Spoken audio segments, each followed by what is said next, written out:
नमस्कार, गीताज कुकिंगमध्ये तुम्हा सर्वांचं खूप खूप स्वागत आहे। तर मी आज हे मैद्याच्या पिठापासून बनवलेले खारे शंकरपाळे बनवले आहेत।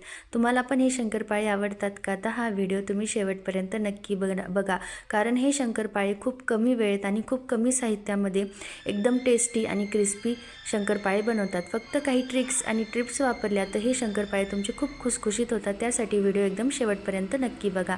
तर सर्वात अगोदर मोठ्या कटोऱ्याच्या सहाय्याने मी दोन कटोरे मैदा मोजून घेतला आहे। मैदा तुम्ही कुठलाही वापरू शकता, जो की बाजारातल्या कुठल्याही दुकानामध्ये इझिली अवेलेबल होऊ शकतो। मैदा एकदम सॉफ्ट वापरायचा आहे। यामध्ये रवा वगैरे काही मिसळायचं नाही, फक्त मैदा आपण मिसळून हे शंकरपाळे बनवणार आहोत। तर सर्वात अगोदर मोठा 1 चमचा भरून ओवा त्यामध्ये टाका। त्यानंतर जिरे त्यामध्ये तुम्ही टाकू शकता। 1 मोठा चमचा चवीनुसार मीठ त्यामध्ये घाला। काश्मीरी लाल तिखट घाला, आवडत असेल तर तिखट, आणि हळद घाला, छान रंग येईल आणि सर्व मिश्रण एकजीव करून घ्या। त्यानंतर पाव वाटी तेल, मी आता याचं तेलाचं मोहन याला घालणार आहे। त्यासाठी पाऊण वाटी तेल मी गॅसवरती कडकडीत असं गरम करून घेतलं आहे आणि आता आपण याचं मोहन त्याला देऊयात आणि चमच्याच्या सहाय्याने तुम्ही आता हे मोहन हलवून घ्या, कारण हाताला चटके बसणार नाहीत। आता हे पीठ थंड झालं की हाताच्या सहाय्याने सर्व तेल पिठाला असं व्यवस्थित असं चोळून घ्या आणि असा पिठाचा असा मुटका बनला म्हणजे आपले शंकरपाळे बनवायला आपलं पीठ एकदम तयार आहे। तर आता मी यामध्ये पांढरे तीळ ॲड करत आहे। तीळ एकदम ऑप्शनल आहे, तुम्हाला आवडत असेल तर तुम्ही टाकू शकता। त्यानंतर पाण्याने आता आपण हे पीठ मळून घेऊयात। पाणी गरम घ्यायचं नाही आहे, पाणी थंडच वापरायचं आहे। थंड पाण्यामध्ये तुम्ही हे शंकरपाळ्याचं पीठ मळून घेऊ शकता। गोळा जास्त घट्टही नाही आणि पातळही नाही असा बनवून घ्यायचा आहे। बघा, माझा गोळा बनवून तयार आहे, जास्त घट्टही नाही आणि पातळही नाही। आता हा गोळा मैद्याचा असल्याने आकसणार, त्यामुळे कॉटनचा कपडा ओला करून घ्यायचा आणि त्यावरती झाकून ठेवून द्यायचा, जेणेकरून पीठ आकसणार नाही आणि आपले शंकरपाळे एकदम छान होतील। आणि करण्यात आल्याला अर्धा तास रेस्टसाठी ठेवून देऊयात। अर्ध्या तासानंतर शंकरपाळ्यास बनवायला आपण आता एक छोटा गोळा घेऊयात, ज्याला दोन्ही बाजूने तेल लावून घ्या।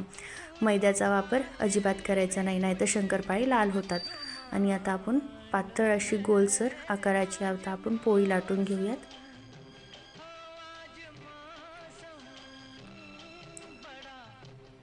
जास्त पातळही नाही, जास्त जाडही नाही, अशी पोळी आता आपली बनवून एकदम तयार आहेत। आणि लाटताना काय होतं, मध्ये एअर बनतच असतो, त्यासाठी आता काट्याच्या चमच्याच्या सहाय्याने आपण असे त्याला बारीक बारीक छिद्र बनवून घेऊयात। छिद्र जर नाही बनवले तर शंकरपाळे फुगतात आणि मग ते एकदम हे नाही लागणार, त्यामुळे असं काट्याच्या चमच्याच्या सहाय्याने तुम्ही त्याला छिद्र पाडून घ्यायचे आणि आता चाकूने उभे आडवे असे काप करून घेऊ शकता।